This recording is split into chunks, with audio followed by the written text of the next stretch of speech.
નમસ્કાર, આપ જોઈ રહ્યા છો સ્પાર્ક ટુડે ન્યૂઝ. વડોદરા સ્થિત તત્વ એકેડમી દ્વારા પદ્મશ્રી ડોક્ટર પુરુ દધીચજીના 85મા જન્મ વર્ષની ઉજવણી નિમિત્તે વંદનમ સન્માન સમારોહનું આયોજન કરવામાં આવ્યું, જેમાં શિષ્યોએ ગુરુજીનું પૂજન કર્યું.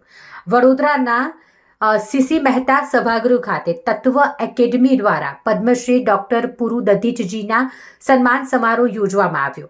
પૂર્વ સાંસદ જયાબેન ઠક્કર, ઉપેન્દ્ર એન આરગડે, કથક નૃત્યાંગના દ્યુતિ પંડ્યા સહિતના મહાનુભાવોએ દીપ પ્રગટાવી સમારોહનો પ્રારંભ કર્યો.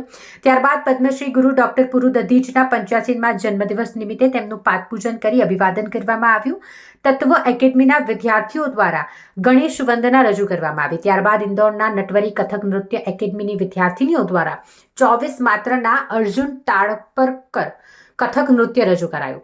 અંતે કુમારી ધૃતિ પંડ્યા દ્વારા સોલો કથક પઠન અને નૃત્ય રજૂ કરીને ગુરુવંદના કરવામાં આવી, જેમાં ચિરાયુ ભોલે તબલા, નિલેશ વોરાએ લહેરા અને વાસુ પરીખે પખવાજ સાથે સંગત કરી હતી. ગુરુજીએ વડોદરામાં કથક નૃત્ય માટેની તાલીમ શિબિર યોજીને તેમને વિશેષ તાલની તાલીમ આપી રહ્યા છે.